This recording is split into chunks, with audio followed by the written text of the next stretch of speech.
Welcome to B'madzaji Ganonindwa. This podcast is produced by the Communications Department at the Anishinaabeg Nation. We will be focusing on the issues and initiatives in Anishinaabeg Nation territory.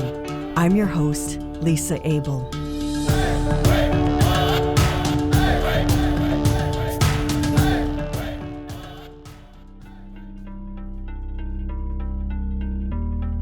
In early January 1990, shockwaves rippled through both First Nations and non-First Nations communities of Manitoulin Island. The Ministry of Natural Resources, the MNR, and the Ontario Provincial Police, the OPP, delivered summons to dozens of people, the majority from local First Nations, charged with violations related to hunting and the sale of game and fish. In a news conference at the MNR's Toronto offices, a provincial enforcement specialist revealed that in 1988-1989, over 30 MNR conservation officers from across Ontario, with assistance from the OPP, had conducted an undercover investigation on Manitoulin Island into what they suspected was an extensive underground market for deer meat and fish. It's said that the officers were given written instructions that began with the phrase, "Welcome to Adventures in Rainbow Country," a reference to a classic TV series, and the name of the tourism marketing area in the Sudbury, Manitoulin, and North Shore areas. The entire saga became known as Operation Rainbow. Over 30 people were charged, including 23 First Nations citizens from Sheshagoaneng, Ondekomnekoning, Chaging, and Wikwemkong unceded territory, and 11 non-First Nations people from Whitefish Falls, Nairn Centre, and Sudbury, and as far south as Toronto, Niagara Falls, and Windsor. One retail butcher shop was charged as well. The names of all the people charged were published in the media. The charges included infractions under the Game and Fish Act, including buying and selling wild harvest venison, other game meats and fish, hunting at night, hunting from a vehicle, driving with a loaded gun in a vehicle, and discharging firearms across or on roads, as well as 2 charges under the Federal Fisheries Act, charges under the Trespass to Property Act, and 4 charges under the Criminal Code for careless use of firearms.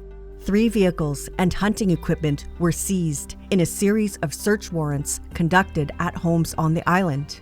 The MNR said the investigation was triggered by an increasing number of complaints from people on Manitoulin, including hunters, tourist operators, and farmers, of increased night hunting and occurrences of carcasses found in fields.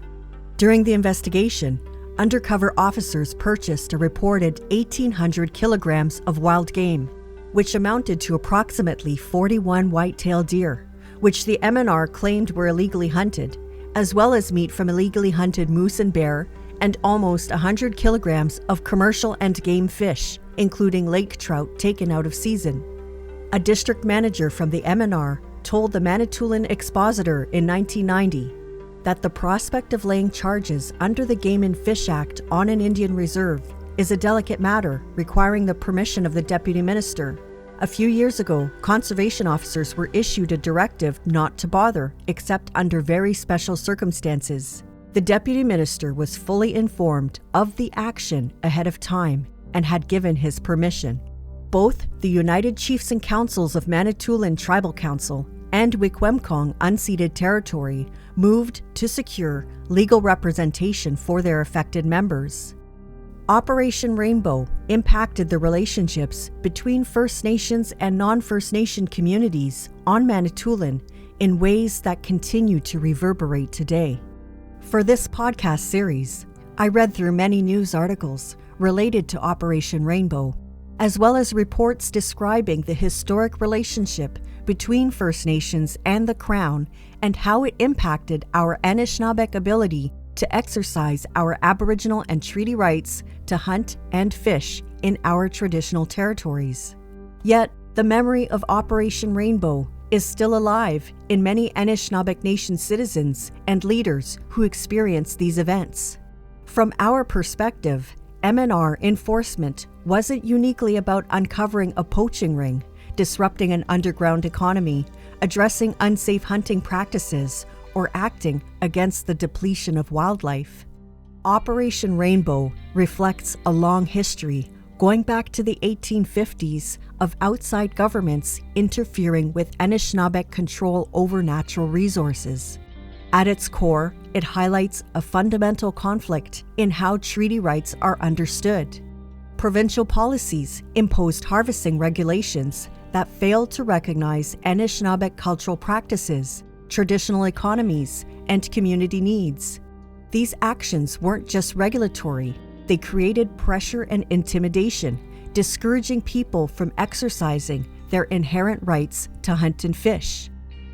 Ultimately, Operation Rainbow reveals a larger issue: Ontario's refusal to acknowledge that First Nations, by virtue of their rights and treaties, must be recognized as partners in the management of natural resources. The 1980s had ushered in significant gains, with the inclusion of Section 35 in the Canadian Constitution, which recognizes and affirms the existing Aboriginal and treaty rights of the Aboriginal peoples of Canada. But the implementation of our rights on the ground was a complicated process that was met with resistance. To begin to understand our Anishinaabeg perspective of Operation Rainbow, I spoke with Glenn Hare, who served as the Deputy Chief and Chief of Chiging First Nation in the early 1990s, and Patrick Madabi, who was the Chief of Ondek Omnikoning First Nation at the time. Over the past 30 years, both have continued to serve in leadership roles within the Anishinaabe Nation and at the regional and provincial levels. Glenn Hare has recently been re-elected Chief of Chiging, and Patrick Madabi is the Anishinaabe Nation Commissioner on Governance, in addition to many other roles. I've been trying to piece what happened together based on what was printed in the media at the time. I think we need to get your perspectives because you both were in political leadership at that time. Yeah, we were both chiefs here out of Manitoulin at the same time. Yeah. You want to go first there, Glenn? Just to kind of give an overview. Yeah, okay. You remember? Well, from my interests of all this activity that happened, it starts long before the sting operation itself. When I was growing up, 10 years plus when I moved in with my grandmother, um, my grandfather drowned then, and he drowned in 67. And then my younger brother drowned in 1982 with his friend Floyd. You remember Pat? Floyd Ace? He was a defense partner when I played hockey for Chiging. Yeah, yeah. So them two episodes there, they were setting the net at night. And both of them accidents happened early in the morning. They were retrieving their nets before daylight. That was because MNR was on watch with all Anishinaabe. They claimed that that was not our right to set nets at night. So in 1985, that's when I first got elected to council in Chiging. And the activity of MNR to our First Nations was still very rampant. It was very high. Uh, but I was still working away from home. And then in 1989, I still ran for council, but I got the highest vote, so I was the deputy chief. And so that got me in there. And our chief at the time was Joe Hare. And he said, "You should come home and work. And we'll hire you as a full-time deputy slash administration." That's when we built our community center. Lo and behold, I guess maybe Pat can give a little bit light on this. We didn't know, I didn't know anyway, 1989, I guess, maybe 88, there was some activity from the MNR during a sting already had started on our communities. One of the things that really hurt them was night hunting. And I guess some stories got out that our members were night hunting and selling the deer. Now, night hunting is still a right for us, just as much as spear hunting is and setting the nets. That was way back our right, and it still is. So when the sting operation came to light, it hit everybody like a ton of bricks. Leadership, members, and in our community, and they targeted two or three of them from our community. So things really escalated from there. Our relationship with them, when all this opened up, our relationship with MNR that was it. That was the end of that. Really, pretty much to this day.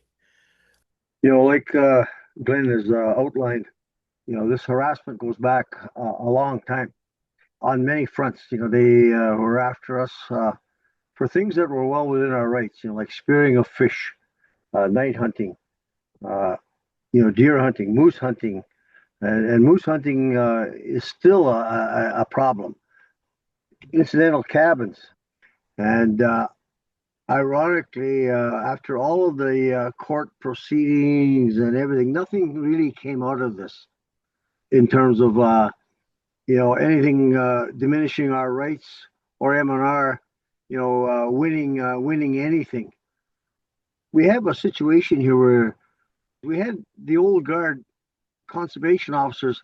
They knew our people. They even came and into our communities. I recall one of the conservation officers having a few beers with some of the local guys, and they were invited in for meals. And but that era of conservation officers, they had developed relationships with the communities, but they also knew the history of the treaties. They knew the history of Anishinaabe around here. The new conservation officers were minted out of a training program down at MNR.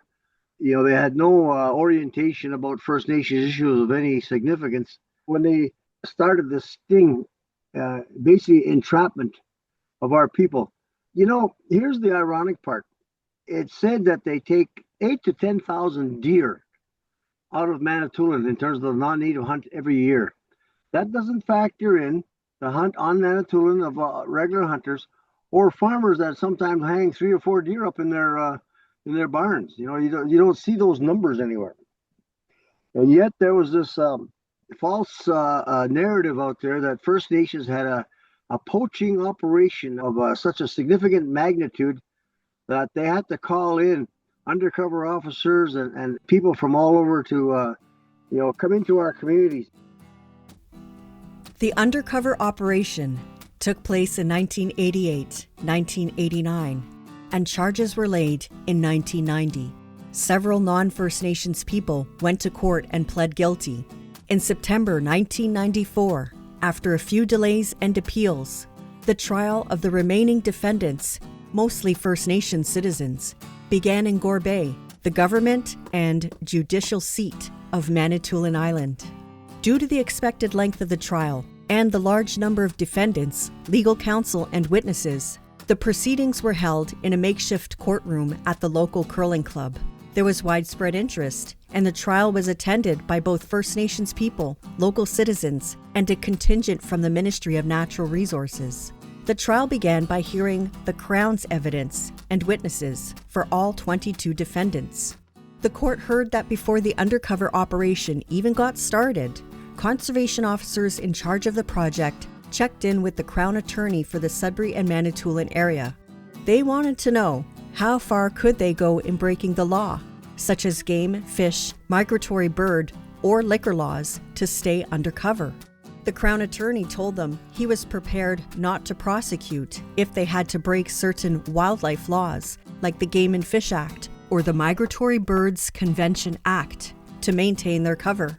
But he drew the line at impaired driving. Starting in March of 1989, a conservation officer from another district drove around the North Shore and Manitoulin in a van packed with sporting gear, posing as a traveling salesman for a fake sporting goods company, striking up friendly relationships with the suspects to establish rapport so he could later connect them with the investigation teams. By October 1989, the operation ramped up in a big way. 35 conservation officers from across Ontario were brought into Manitoulin. They were told they'd be going undercover as hunters looking for guides. In court, a couple of those conservation officers said they were given short lists of people to approach, along with photos, home addresses, and maps. Most of their targets lived on First Nations reserves. They were supplied with cash for expenses, things like buying game or beer, and given hunting gear, including bows and rifles. Some conservation officers even kept empty beer cans in their vehicles and offered drinks as part of the quote-unquote social side of hunting, all to make their undercover roles more believable. The court heard just how closely these undercover officers embedded themselves. They visited people in their homes, met their families, shared meals, and had many conversations about hunting. Some First Nations hunters guided them on expeditions both on and off reserve, during the day and at night. And in at least one case, it went even further. A conservation officer supplied the gun and ammunition for a night hunt, while another conservation officer held the spotlight. When the hunts didn't pan out, several conservation officers asked to purchase deer, and did so even though some declined to sell deer when the subject was first broached. The court later heard that at least one of the accused understood the payment to be for their guiding services. Conservation officers took photos, videos, and audio recordings of their suspects without their knowledge, sometimes from a surveillance van. Other officers were wired with recording devices. The court also heard about a conservation officer who used a racial slur, which was caught on the surveillance tape. Conservation officers had pursued their investigations on reserve land, even though normal protocol required the MNR to notify and seek permission from Chief and Council. The prosecution's case ended with a special Crown witness, the man who had served as Deputy Minister of the MNR between 1987 to 1993. A special exemption clause in the regulations allowed the Deputy Minister to authorize going on reserves without notification. He told the court that back in 1988, he'd been confidentially briefed on MNR concerns about illegal hunting on Manitoulin Island, including night hunting and other activity. He was told it involved both First Nations and non-First Nations people. After that meeting, he gave the investigation the go-ahead, with clear instructions: enforce the law fairly and go after anyone breaking it, regardless of who they were. He also acknowledged that undercover officers might cross legal lines, but stressed that any of that should be kept to a minimum. The Crown rested its case, and Part 1 of the trial adjourned in November 1994. It was scheduled to resume in April 1995, with 3 weeks set aside for the defense to present its case. What our First Nation citizens and leadership heard in court in 1994 was that Operation Rainbow was an immense betrayal of trust. For them to attack our people the way they did, they broke every law in the book. They supplied the vehicles, they supplied the booze, they supplied the rifles, the ammunition, you name it. They drove, drinking and driving, you name it, they did it. They broke every law in the book. They befriended a lot of our people, and as Glenn was saying, they used every dirty trick in the book. They supplied booze, got a lot of our people intoxicated. They supplied the ammunition, the guns, the lights, the transportation, out there to go hunting and everything like that. And, this thing went on for quite some time, and they did target it all of our communities. And, they did go after specific people that, were very prominent to them. And, what a farce, for a false scenario that they created there. They went so far as to say there was truckloads of deer going out of here. And that was not the case at all. See, part of this business of what you mentioned, like people were complaining. I mean, that's there all the time because there's a real, absolutely stupid myth out there that First Nations people are hunting every day of the week, all seasons of the year. What they don't understand is Anishinaabe work with nature and the deer in particular, or all game that people harvest. You know, they hunted at certain periods of the time because during the winter months, they're not eating well. They're eating different types of diet, and it doesn't taste the same. And then, of course, in the spring, they're having fawns and stuff like that. And then during the summer, they're trying, they're starting to build up their fat reserves again. And so the best time to hunt them, is in the cooler weather, in from September, in the fall season. But they think we hunt out there every day of the week, and it's the same thing with other species. Like the best time to go getting fish is in the spring and in the fall. Moose, same thing. And there's lots of other game that's available in those other months. Whether it's partridge or rabbits in the winter and other things like that. And that's how Anishinaabe, lived. I mean, you also have to remember First Nations more than maybe the non-native on the island back in that era still ate a lot of the game that they caught, whether it's rabbits, partridge, ducks, you name it, whatever, deer and moose, and also the stuff they harvest is like different types of berries and whatever. And so it's a whole different scenario. We relied on that, as our food source more so than the non-native here. So that was a way of life. It was not the myth that we're out there, shooting and spearing and hunting everything down in sight every day of the week.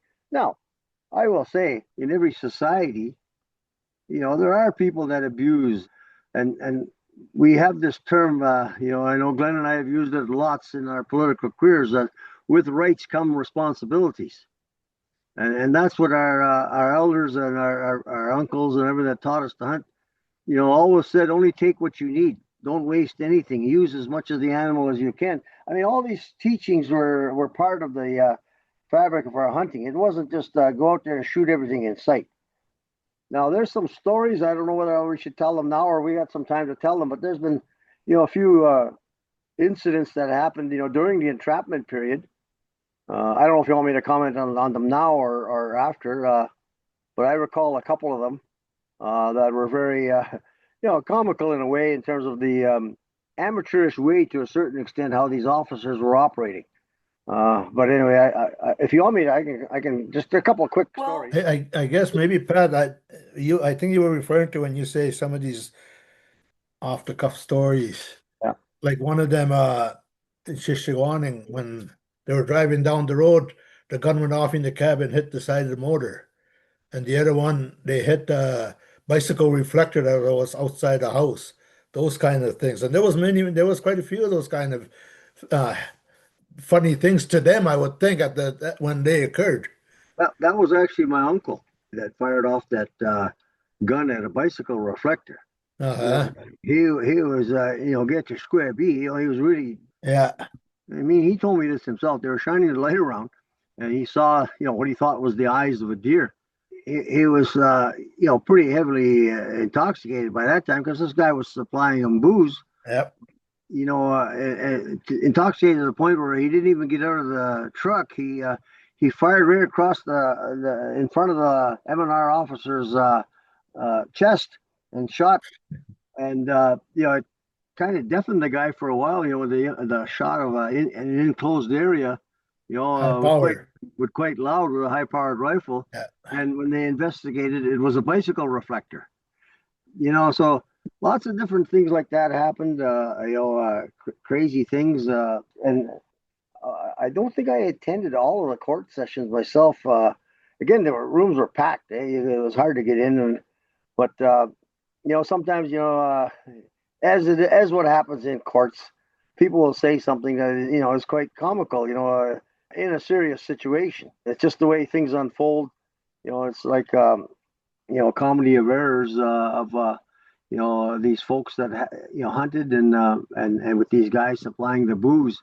I mean, what a recipe for craziness and disaster, to get people all drunked up, and then take them out at night and that type of thing. That's the unfortunate part of this thing. As I said, in the old guard conservation officers, they knew our people in our communities, and there was a little bit of a an understanding rapport. They knew, how Anishinaabe were out there hunting and everything, and they respected those treaty rights. These new guys, they came in there, and that Operation Rainbow has tarnished any relationship. I don't think that was ever rebuilt. Ever. Even to this day, it's created continued mistrust. And I've seen some of the orientation things they put out there for MNR officers about First Nation issues, and it's very inadequate. It's their own people trying to come up with what they think is the best way to deal with the Anishinaabe people. And MNR spending millions of dollars on this sting operation that amounted to nothing with no result was a giant waste of everyone's time, especially being in the courts for about 7 years. But, there's a couple things that, as I said, come out of it is that, 7 years of litigation and high costs, to our communities, not just in money, but the human factor. A number of our people died during that 7-8 years, with the harassment and the, just the depression of being targeted like this. It was an unhealthy situation all around. Throughout the 1990s, Anishinaabeg leadership continued to advocate for fair enforcement of our Aboriginal harvesting rights, including the right to build incidental cabins on Crown land, the cultural tradition of night hunting, and fur harvesting issues. In 1994, Chaging asserted its jurisdiction by prohibiting MNR conservation officers from entering its territory. Patrick also points out that many ministers of natural resources are urban-based with little understanding of what it's really like in the bush. And are the ministry's priorities really about conservation or the revenues generated by the sports hunting industry? Now, some of these issues that we've talked about, a number of political leaders, including Glenn and myself, have fought these issues. Glenn was very prominent, for example, on the incidental cabin issue. Where we are allowed to have cabins anywhere in the territory for hunting and trapping and everything. And they used to harass our people about that. And, I know there's still tidbits of harassment here and there, but for the most part, they leave our people alone as a result of the efforts that, Glenn did with, meeting with the minister on that and this business of night hunting and spearing. I know we advocate. And I even went on behalf of the Anishinaabe Nation to Geneva and spoke to the United Nations about the fur harvest, and I talked about this entrapment situation over there. One of the things that we really stressed, I stressed anyway, in Fort Chaging was they are not allowed into Chaging anymore. They're not. I said that right in court back in the day.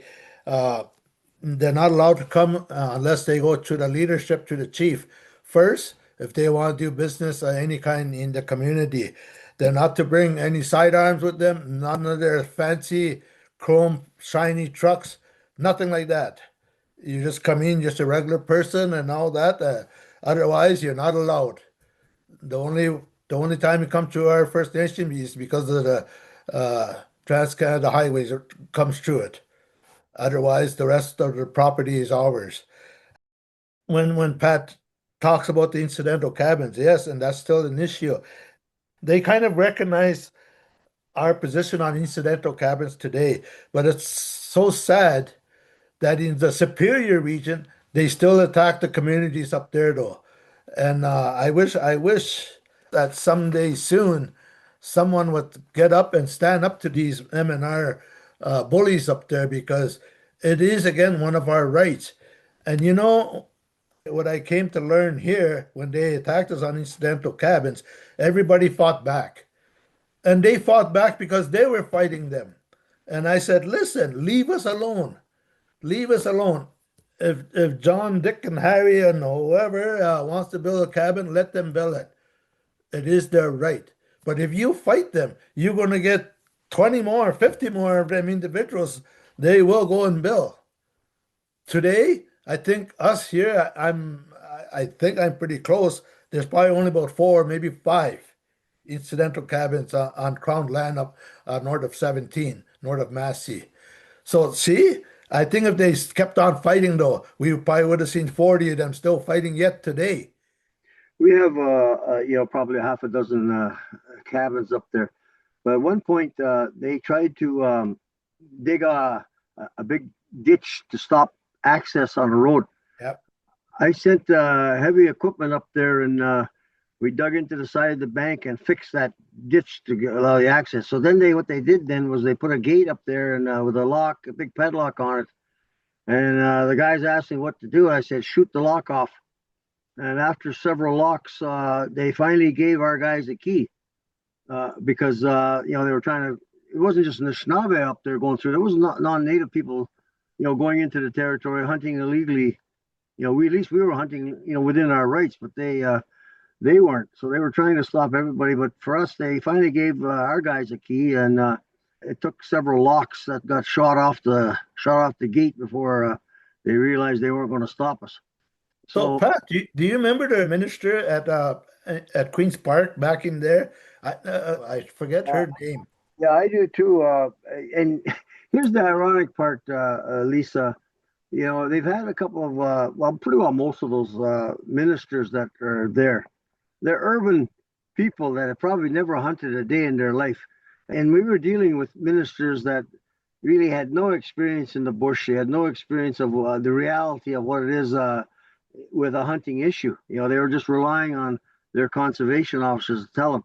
And we went through so many different ministers. Yeah. Even in that Ministry of Natural Resources, the turnover has been significant. So it is hard to remember, a particular individual minister's name. But I do remember, Glenn, we went down there and you were championing the cause there for some Chiging band members on that incidental cabin. And that's when that policy got changed. Yeah. And that's where this happened. I've already advocated for them before for their cabin because the roads were kept being taken out, the driveways. And so at one point, our members here went up there and they were confronted by the ministry guys. And long story short, I was on my way to have a meeting with the Minister of Natural Resources that day when my members called me. I was in Toronto. I was walking to the meeting, and they said, "Glenn, can you help us again? This is what happened." That matter was dealt with like really quick. I think within the next day, the word got out. But there was some aspects of that. We could tell. When we talked to those folks there, being a minister from an urban population, how do they really know? Not being out in the bush themselves. The one minister we talked to, said, "Well, I have a cabin up in the Muskokas." Thinking that there's an affinity to, being in the north, the Great White North, because she has probably a cabin that's, fancier than a lot of our own houses sitting up there in a high rich tourist area. And that's her saying, "Well, I'm an outdoors person." I'm gonna comment back on what I said earlier about hunting, as a sport. They take 8 to 10,000 deer annually off Manitoulin Island, plus not factoring in what's shot on Manitoulin by the non-natives and I think there's lots of these non-native hunters are hunting year round on the island, and they're hiding them in their barns, big farmlands, properties. Who is going to monitor anybody hunting on a big acreage? But here's the thing. Ministry of Natural Resources, has a conservation officer. Those words are not reflective of what this is actually about. Think about this. A hunting license bought by thousands of hunters. Big revenue for the province of Ontario. Go over to Bass Pro Shop there in Highway 7 in Vaughan area. Millions of dollars of sporting equipment, guns, the camouflage gear, the vests, the hats, ammunition, fishing tackle, boats, ATVs, you name it. It's a multi-million-dollar business, and they even bring in the American hunters up here. and charge them even more. So what the hell? If there was truly concerned about conservation, then they wouldn't be allowing all these licenses and hunters to descend on Manitoulin Island and shoot up that amount of deer, or anywhere in the province, or anywhere in Canada for that matter. That's the hypocrisy of this whole situation. This is a big money thing. Sports hunting, sports fishing. I mean, there's television programs about it. Big advertisers come into play. It's a multi-million-dollar business. But they want to pick on the subsistence harvesters here in our communities. That's the irony of this and the stupidity of this Operation Rainbow. The amount of deer taken by Anishinaabe. I'll give you an example. We've got a population now probably close to 1,200 maybe. But back in the day when this happened, we were about 800. Well, they think 800 people are hunting. We only have about 9 active hunters. Yeah. That go up and go moose hunting or actively hunt. You're talking about the population of Ontonaconing? Yes. Yeah, thank you. Yeah, and we only have about 9 active hunters, and if the truth be told, there's probably even amongst those 9, maybe 4 or 5 of them that are really hunters. The rest like to go up there and have a few pops in the old cabin and just look around. And, a lot of them don't get anything.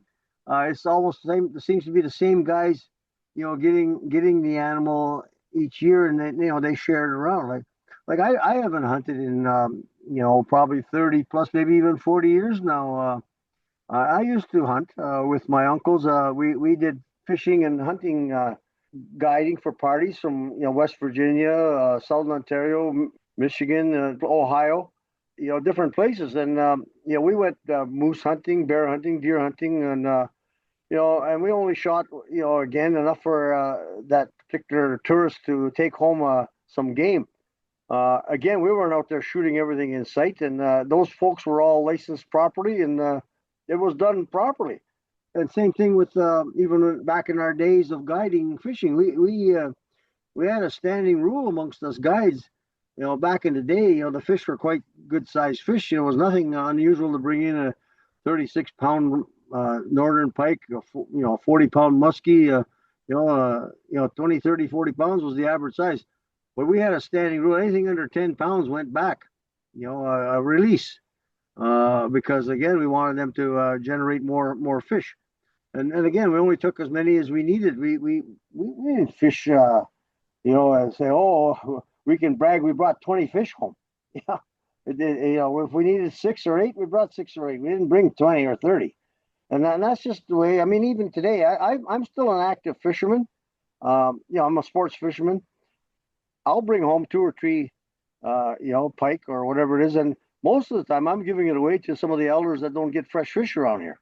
That's my idea of sports fishing. I just like being out there, and sometimes I'll eat a little bit of it. Most of the time I'm giving it away, to the elders and people that don't get fresh fish. So you're saying that amongst the Anishinaabe population, that there was actually a very small number of hunters, and part of it was their role. If they were skilled in hunting, that Yes. They were taking what they needed, and part of their role was to share that with community. Look, I'm not a super fisherman like Glenn. That's for another day.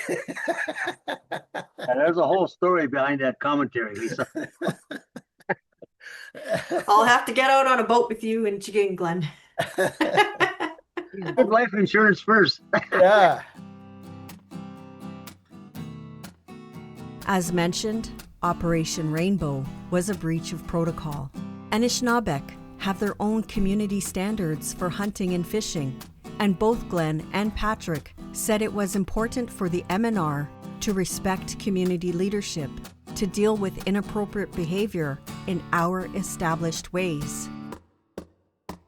So, even to this day, and even back then, if somebody around here, and it happened, there was half a moose was found at our landfill site at the dump.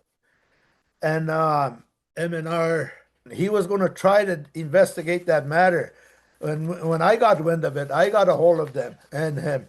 And I said, this is not your matter. Because even the people within Chiging, yes, they were upset when they heard that too. It's not as if anyone looked the other way and, just, oh, that's nothing. Well, we dealt with it. And I know how we dealt with it was more severe than the Gorbey courthouse would have done. Lots of examples of that, and Oh, yeah, in every society, there's always people that abuse things, and that's what I said earlier. Well, with rights comes responsibility. I had a cousin of mine. Unfortunately, his all he was doing that to sell the deer, for his habits. And MNR called me as the chief and said, should we charge him? And I said, we will not protect somebody that is abusing our rights. right. And so they did charge him. I could have said, oh, we'll deal with it. But in that particular incident, it was severe enough that he deserved to be charged to teach him a lesson. And he hasn't done that since. But, there's lots of these. And much like Glenn says, we've had that experience here where, sometimes a moose was, found in the landfill site. But sometimes there's even reasons for that. And again, it goes to this aerial spraying and stuff that's going on. We're finding parasites, we're finding lesions and cancerous growths on animals, whether it's deer or moose, even in the fish. Being caused primarily by aerial spraying, pesticide use by farming communities, all these types of things. And, so sometimes there's a rationale of why, a carcass will be found in a landfill site. But then there's also these individuals that are, they don't take the responsible approach. I mean, and they're in every society. You can't say we're 100%, immune from somebody that will abuse rights. That it does happen. I won't, sit here and say that they're, 100% of the Anishinaabe follow all the rules.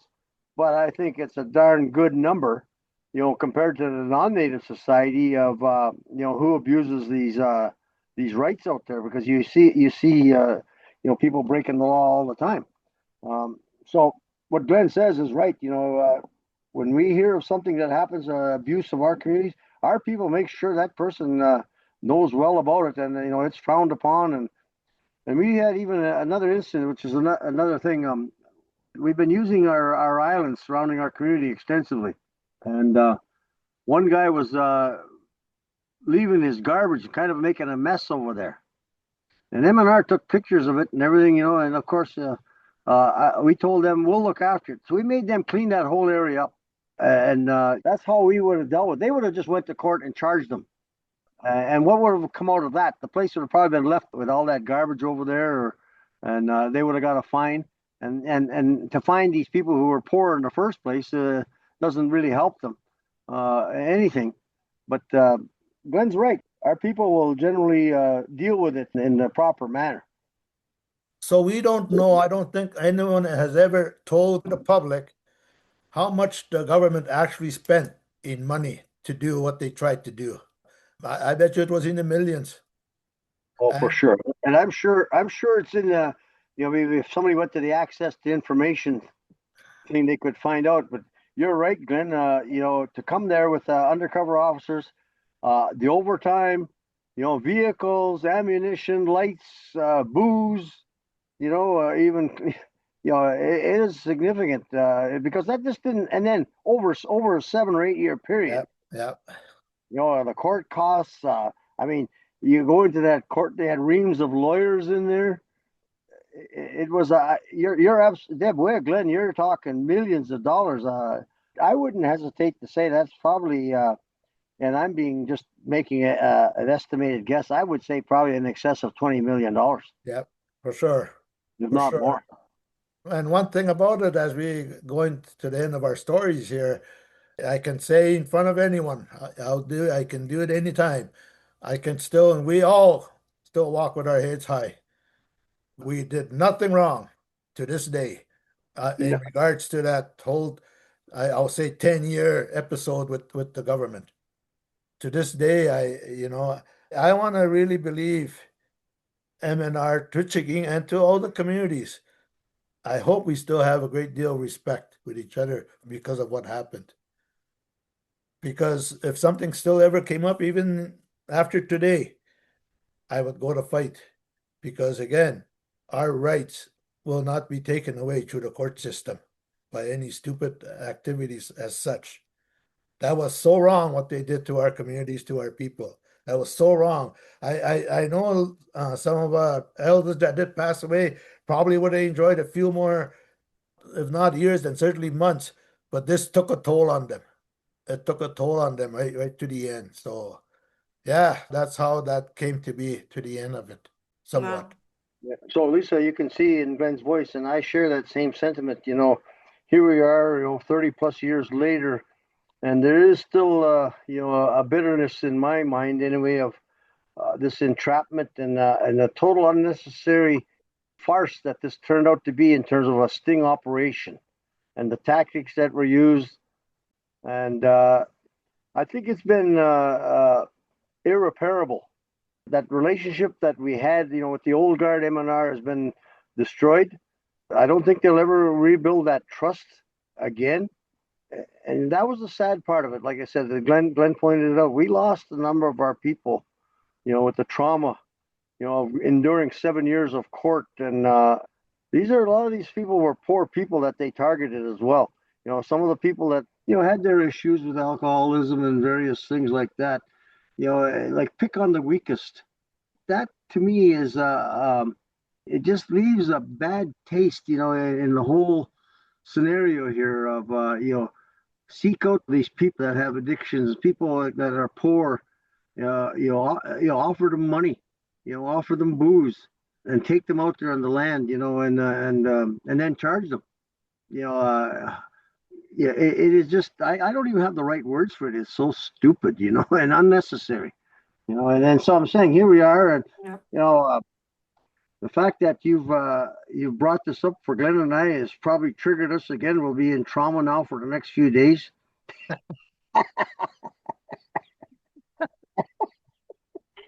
Well, yeah, definitely it must have really long-term impacts on relationships between people, especially on Manitoulin, right? It's a small population. Everybody knows each other. Yeah. When things really got rolling, the fight started.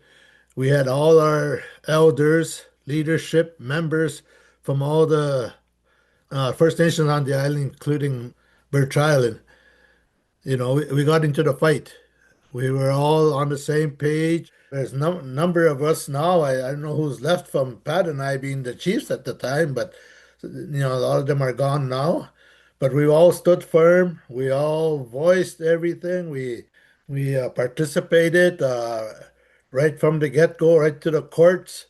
Our elders who were targeted also, they attended the courts, even though they couldn't even, they weren't capable to get into the courtroom because the Gore Bay courthouse had stairways all the way up to the top.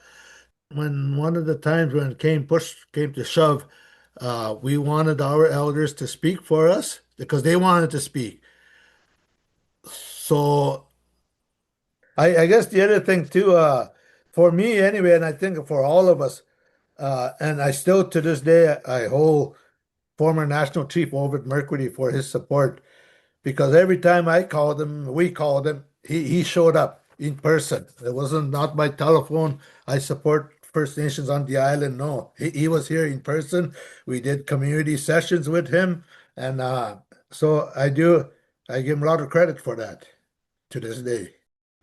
We got lots of support, as Glenn said, from our national chief of the day, and I think that was a classic example of one of the times that the First Nations in this area worked so collectively and strong together, and it shows what can happen when we work together. More than 3 decades later, the legacy of Operation Rainbow still lingers.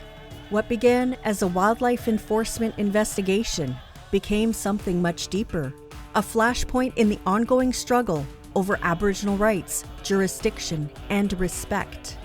For many Anishinaabeg people, it wasn't just about charges or courtrooms. It was about trust broken, relationships damaged, and an Anishinaabe way of life called into question. This story also challenges the narratives that shape that moment in time. It reminds us that First Nations harvesting practices are rooted in responsibility, sustainability, and community, not exploitation. And it raises difficult questions about whose laws are enforced, whose knowledge is respected, and who gets to decide how the lands and resources are used. Operation Rainbow didn't resolve those tensions. In many ways, it exposed them. As we continue this series, we'll hear about the next stage of the Operation Rainbow trial, which still had a few years to go. We'll hear about how the defense tried to persuade the MNR to drop the outstanding charges and start negotiations with Manitoulins First Nations leadership about our hunting and fishing rights, and how they face significant barriers due to a lack of financial resources, and how they did their very best to defend our citizens with arguments based on Aboriginal and treaty rights. We'll also learn from Glenn Hare, Patrick Madabi, and Fred Belfoy, Director of the Anishinaabe Nation Legal Department, about how the relationship between First Nations and the Ministry of Natural Resources has changed over the years, with significant progress made in the development of First Nations-led management of natural resources in several of our communities, and the potential of our Anishinaabe Nation Governance Agreement to support self-determination in our hunting and fishing rights. Chimigwech to Glenn Hare and Patrick Madabi for taking part in the podcast, and to the Anishinaabe Nation Lands and Resources Department for supporting this episode. To download a transcript, find the link in the podcast description. This episode includes the tracks Minopamatsuwin by Nigel Irwin and Bryden Gwis Coenzi, and Down in the Valley by Graham Jones, provided by Nagamo Publishing, and Leaving Home by Kevin MacLeod. Chimigwech for listening to Pamadza Jig Ginonindwa. Until next time, Bama P.